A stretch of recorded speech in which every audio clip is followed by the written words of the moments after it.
अस्सलाम वालेकुम नाजरीन, program business and tax with Kashif Anwar में एक नए प्रोग्राम के साथ मैं आपकी खिदमत में हाजिर हूँ। नाजरीन, आज के प्रोग्राम में हम बात करेंगे हुकूमत की जानिब से पेश की गई एमनेस्टी स्कीम के हवाले से। ये जो एमनेस्टी स्कीम पेश की गई है, इसमें पेचीदगियाँ क्या हैं, माजी की जो एमनेस्टी स्कीम्स पेश की गई उनकी नाकामी की वजूहात क्या थी।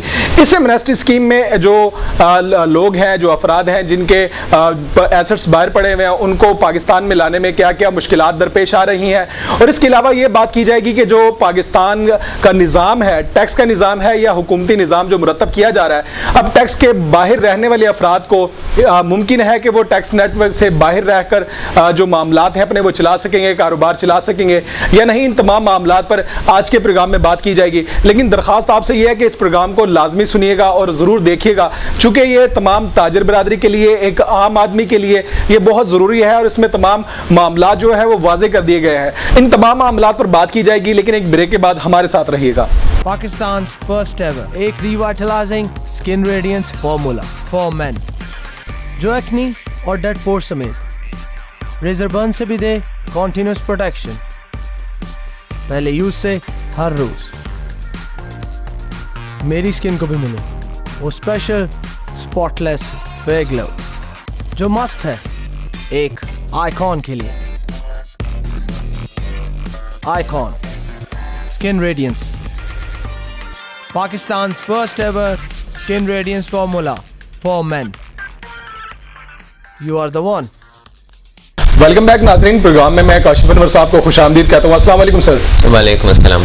अच्छा सर, ये एमनेस्टी स्कीम का बहुत ज़्यादा चर्चा है, पाकिस्तान की इकोनॉमी के हवाले से भी, पाकिस्तान में जो मईशत की बहाली के हवाले से भी।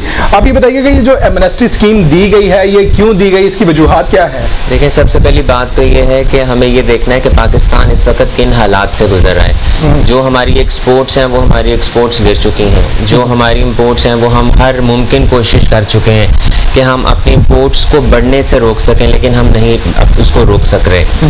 हम यहाँ पर इन्वेस्टमेंट गैर मुल्की नहीं ला पा रहे।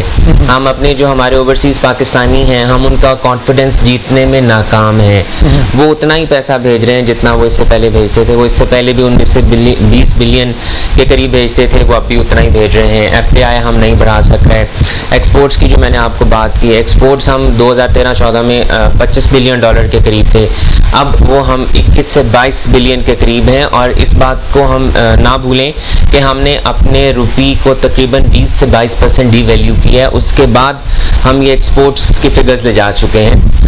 इम्पोर्ट्स जो हमारी हैं वो $55 बिलियन के ऊपर जा चुकी हैं। हमारा जो ट्रेड डेफिसिट है वो $35 बिलियन के करीब जा चुका है। कर्जे जो हमारे हैं, अगर हम इस वक्त इंटरनेशनल अपने कर्ज़ों की बात करें तो वो तकरीबन 91 बिलियन के करीब हमारे कर्जे हैं जो हमारे फॉरेन डेट्स हैं। जो अगर हम लोकल डेट्स की बात करें तो 170 बिलियन के करीब हमारे लोकल डेट्स हैं। अब एमनेस्टी हमें क्यों चाहिए? एमनेस्टी हमें इसलिए चाहिए कि टैक्स नेट हमारा बढ़ नहीं रहा है। हम जितनी भी कोशिश कर चुके हैं कि हम अपने टैक्स बेस को बढ़ा सकें, हम सिर्फ 11 से 12 लाख लोगों को अपने टैक्स नेट में ला सकें। टैक्स के टारगेट्स तो हम हर साल FBR तकरीबन पूरे कर लेता है, लेकिन नंबर ऑफ टैक्स पेयर्स को वो नहीं बढ़ा सकता। अब होता क्या है कि वो जो बोझ है टैक्स का वो उन्हीं लोगों पर आता है जो टैक्स नेट के अंदर है। या हुकूमत हर साल ये करती है कि वो इनडायरेक्ट टैक्सेस की तादाद में इजाफा कर देती है। अब चूंकि हमने कर्जा गैर मुमालिक का बहुत ज़्यादा देना है, हमारे पास एक्सपोर्ट्स नहीं बढ़ी, इंडस्ट्रियाँ लग नहीं सकी, अब हमने अपने निज़ाम को चलाना है या हमने अपने निज़ाम को नहीं चलाना। उस निज़ाम को चलाने के लिए हमें रेवेन्यू चाहिए है। अब रेवेन्यू कहाँ से मिलेगा? लोग तो टैक्स नेट में आते नहीं। जो भी वजूहात थी, हमारी गलती थी, सिस्टम की गलती थी, किस वजह से लोग अपने टैक्स नेट में नहीं आए और टैक्स नेट में आज तक नहीं आ रहे हैं। हमें पहली बात तो इस बात को देखना है। दूसरी बात, लोगों ने अपने पैसे को यहाँ से गैर ममालिक में शिफ्ट कर लिया। अब जिन लोगों ने अपने एसेट्स को अंदरूने मुल्क रखा है, जिन लोगों ने अपने एसेट्स को बैरूने मुल्क रखा है, लेकिन उन्होंने अभी तक उसको डिक्लेयर नहीं किया, उसको डॉक्यूमेंट नहीं किया, 102 से ज़्यादा ममालिक के दरमियान इस वक्त ये फैसला हुआ है कि हम जितने ममालिक हैं आपस में एक्सचेंज ऑफ इंफॉर्मेशन करेंगे उन लोगों की जिनकी प्रॉपर्टीज़ दूसरे ममालिक में हैं। अगर पाकिस्तानी की प्रॉपर्टी किसी गैर मुल्क में है तो वहाँ के मुल्क मुल्क का जो रिलेटेड डिपार्टमेंट है वो हमारे FBR को इंफॉर्मेशन भेजेगा कि जनाब फलां साहब का पैसा या फलां साहब की प्रॉपर्टी हमारे मुल्क में है, आप बताएं कि क्या उसने ये यहाँ पर पैसा ये प्रॉपर्टी डिक्लेयर की है। अगर वो उसने डिक्लेयर नहीं होगी तो वो प्रॉपर्टी कन्फिस्केट हो जाएगी, वो पैसा वो प्रॉपर्टी हमें वापस नहीं मिलेगा। अब हुकूमत पाकिस्तान ने मेरी राय में, क्योंकि मैं इससे पहले भी एमनेस्टीज़ के हक में हूँ और मैं मेरी अकल के मुताबिक कि एमनेस्टीज़ हमारे जैसे मुआशरे के, हमारे जैसे जहाँ पर निज़ाम हो टैक्स का, एमनेस्टीज़ ज़रूरी है ताकि लोग वो पैसा जो उन्होंने टैक्स नेट के बाहर रखा है या जो अनडॉक्यूमेंटेड है उसको टैक्स नेट के अंदर लाएं ताकि वो इकोनॉमी में आए। अगर वो इकोनॉमी में आएगा तो हमारे GDP की ग्रोथ होगी, GDP बढ़ेगा, हमारे बेहतर होंगे, वसाइल बेहतर होंगे। आप जी सर, ये जो एमनेस्टी दी गई, इससे मैं ये पूछना चाह रहा हूँ, जो हमारे नाजरीन भी, पूरी कौम भी ये जानना चाह रही है कि इससे क्या फ़ायदा हुआ। जो टारगेट्स थे हुकूमत के, जो टारगेट्स थे, अभी बात टारगेट्स की नहीं है, अभी टारगेट की तो बात है ही नहीं। अभी तो ये बात है कि हुकूमत पाकिस्तान ने एक आखिरी मौका दिया है उन लोगों को जिन्होंने अपने एसेट्स को डॉक्यूमेंट नहीं किया है, जिन्होंने अपने एसेट्स को डिक्लेयर नहीं किया है, कि एक दफ़ा उसको आप डिक्लेयर कर दें, क्योंकि अगर आप अब डिक्लेयर नहीं करेंगे तो इसके बाद शायद आपको मौका नहीं मिलेगा। हम चूंकि टैक्स का निज़ाम भी यहाँ पर सख्त होता जा रहा है। ये आपने बात की कि मौका नहीं मिलेगा, इसका मतलब ये जो अगर मैं नहीं करवाता, अगर मेरी जायदाद बैरून ममालिक है या किसी भी की भी जायदाद बैरून ममालिक है, वो कन्फिस्केट हो जाएगी। अगर वो किसी गैर मुल्क में उसकी रिलेटेड एजेंसी की नज़र में आ जाती है और वो हमारे FBR से पूछते हैं कि क्या इसने अपनी ये रिटर्न में शो कर रखी है, और अगर हमने नहीं डिक्लेयर की होगी, अगर वो रेजिडेंट पाकिस्तानी है, और रेजिडेंट पाकिस्तानी की तारीफ ये है कि उसने 6 महीने का वक्त पाकिस्तान में गुजारा हो, तब तो उसके लिए मैंडेटरी है कि वो अपनी वेल्थ टैक्स की स्टेटमेंट में जो नेशनैलिटी है वो भी बाहर की हो, लेकिन उसने पाकिस्तान में 6 माह गुजारे हो, फिर भी तो वो हो जाएगी। उसके लिए इसका खुलासा कर दीजिएगा, चूंकि ये जो मामलात हैं, मेरे ख्याल से ये मामलात इस तबादुर के साथ ना इदारों की तरफ से बताए गए हैं। रेजिडेंट पाकिस्तानी के लिए ये लाजमी है कि वो अपने एसेट्स को पाकिस्तान में डिक्लेयर करे पाकिस्तान के नए मौजूदा कवानीन के मुताबिक, और रेजिडेंट पाकिस्तानी वो है जिसने 6 माह पाकिस्तान में गुजारे हों। अगर एक साल में 6 माह आपने पाकिस्तान में गुजारे हैं तो आपके लिए लाजमी है कि आप अपने एसेट्स को जो बैरून मुल्क हैं या जो अंदरून मुल्क हैं, आपने उनको डिक्लेयर करना है FBR के साथ अपनी वेल्थ स्टेटमेंट में। और एक और बात भी यहाँ बताता चलूँ कि इस साल जो बजट आया है उसमें एक अनेक्सर और ऐड कर दिया गया है हमारे लोकल पाकिस्तानियों के लिए, जिसमें वो ये डिक्लेरेशन देंगे कि उनके गैर ममालिक में एसेट्स नहीं हैं, जिसमें वो ये डिक्लेरेशन देंगे। अब इसका ये मतलब है कि वो लोग जो अपनी वेल्थ टैक्स की स्टेटमेंट डालते हैं, जो अपनी रिटर्न डालते हैं, अगर वो गलत बात करेंगे हुकूमत पाकिस्तान के साथ तो उनका नुकसान होगा, और अगर वो नहीं शो करेंगे तो उस पर टैक्स की जो रकम है वो उनसे बहुत ज़्यादा वसूल की जाएगी। अच्छा सर, ये जो एक जो एमनेस्टी स्कीम है, एमनेस्टी स्कीम में फॉरेन एसेट्स डिक्लेयर करवाए गए हैं, इसके हवाले से ज़रा बता दीजिएगा क्या मामलात है, क्या फ़ायदा है। देखिए, ऐसे लोग जो अपना पैसा यहाँ से ले गए और उन्होंने गैर ममालिक में जाकर अपने एसेट्स ले लिए, अपने बैंक अकाउंट्स खोल लिए, हुकूमत पाकिस्तान ने ये कहा है कि अगर वो अपने पैसे को वापस ले आते हैं तो वो 2% दे दें, अगर वो अपने उन एसेट्स को जिनको वो वापस नहीं ला सकते उस पर 3% दे दें, और अगर वो अपने एसेट्स को बाहर रखना चाहते हैं, लिक्विड बैंक करेंसी अकाउंट्स हैं आपके पास या लिक्विड करेंसी है आपके पास, आप उसको बाहर रखना चाहते हैं तो आप उसको 5% दें। अब बहुत से लोग, पहली बात तो उनके दिमाग में यही सवाल है कि इससे पहले क्या हुआ है जो अब हो जाएगा। हमने इससे पहले भी डिक्लेयर नहीं किया, इससे पहले भी कुछ नहीं हुआ, अब भी कुछ नहीं होगा। लेकिन जहाँ तक मेरी राय है, शायद अब हालात वैसे नहीं हैं, अब बहुत कुछ हो सकता है, क्योंकि फिर वही बात करूँगा कि हमारा जो 102 ममालिक के साथ डिक्लेरेशन साइन हुआ है कि हम आपस में एक्सचेंज ऑफ इंफॉर्मेशन करेंगे, उसमें हमारी इंफॉर्मेशन का तबादला होगा और वो ज़रूर बातें निकलेंगी। अच्छा, ये 1 सितंबर से होने जा रहे हैं ये मामला, और ये जो 102 ममालिक के दरमियान जो कन्वेंशन साइन हुआ है, इसके बाद इससे फर्क क्या पड़ेगा, इकोनॉमी को क्या फर्क पड़ेगा, पाकिस्तान की फर्क ये पड़ेगा, हम चाहते तरक्की करें लेकिन ये इससे पहले ऐसा होता था कि हमारे वो पाकिस्तानी जिनको अपने एसेट्स के लिए वाइट सोर्स चाहिए होता था तो वो बाहर से पैसा मंगवा लेते थे फॉरेन रेमिटेंस के जरिए। सही। इस बजट में इस दफा फिर ये एक चेंज आया है कि आप एक साल में $1 लाख से ज्यादा नहीं मंगवा सकते फॉरेन रेमिटेंस, यानी कि वो तकरीबन 1 करोड़ रुपया बनता है। 1 करोड़ रुपए से ज्यादा आप नहीं मंगवा सकते। अगर आप इससे ज्यादा मंगवाएंगे तो आपको सोर्स साबित करना होगा कि वहां से भेजने वाला कौन है। और चूंकि एंटी मनी लॉन्ड्रिंग और जो ये बाकी काम होते हैं दहशतगर्दी के और उसके सिलसिले में जो फंड्स की ट्रांसफर होती है, तमाम ममालिक के जो अपने कवानीन हैं वो बहुत सख्त होते जा रहे हैं। जब आपकी अमाउंट ट्रांसफर होगी तो फिर उस पर पूछगछ होती है कि आप ये पैसा क्यों और कहाँ ट्रांसफर कर रहे हैं। और एक और मसला पाकिस्तान के साथ ये भी आ गया है कि पाकिस्तान का नाम ग्रे लिस्ट में शामिल हो गया है, और जब ग्रे लिस्ट में नाम शामिल हो जाता है तो आपकी जो LCs हैं उसको खोलते वक्त भी मुश्किलात का सामना होता है। आपकी जो ट्रांसफ़र ऑफ पेमेंट्स हैं उसके वक्त भी आपको मुश्किलात का सामना होता है। और बल्कि मैं तो यहाँ शुक्र अदा करूँगा अल्लाह ताला का कि हमारा नाम ब्लैक लिस्ट में नहीं आया है, और हमें उम्मीद भी करनी चाहिए कि हमारा नाम ब्लैक लिस्ट में ना आए। और ब्लैक लिस्ट से बचने के लिए हमारी जो ये इनकी ट्रीटीज़ के जो कवायद हैं, जो उनकी शराइत हैं, हमें उन शराइत पे ज़्यादा तरीके से अमल करना होगा। हमारे पास कोई और तरीका नहीं होगा कि हम उसको बच सकें। पहले जो हम एग्जाम्पशंस ले रहे थे शायद वो हमें उस तरह से ना मिले, इस वजह से हम पैसा नहीं मंगवा सकेंगे। जो कि मैं बात कर रहा था कि पहले जब आपको वाइट सोर्स चाहिए होता था आप बाइट से पैसा मंगवा लेते थे, अब शायद उस तरह से पैसा नहीं आएगा।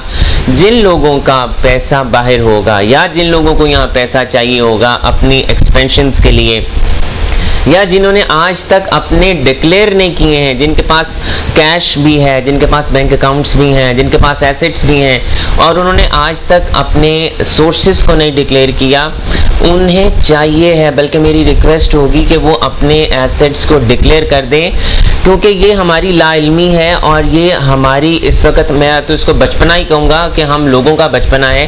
हम ये कहें कि गवर्नमेंट डिपार्टमेंट्स के पास हमारा तमाम डेटा नहीं है, हमारी तमाम परचेजेस का, हमारे तमाम बैंक्स का, हमारी हर इंफॉर्मेशन बैंक के पास है। जब गवर्नमेंट सख्ती करेगी, साल में, 2 साल में, 2.5 साल में गवर्नमेंट डाटा मुकम्मल करके फिर हमसे सवाल करेगी कि भाई तुमने ये फॉरेन टूल्स लगाए, तुम्हारे बैंक में इतनी ट्रांजैक्शंस हुई, तुमने इतनी प्रॉपर्टीज सेल की, तुमने इतनी प्रॉपर्टीज परचेज की, तो ये कहाँ से की, उसका वाइट सोर्स क्या था, किस तरीके से तुमने ये दी।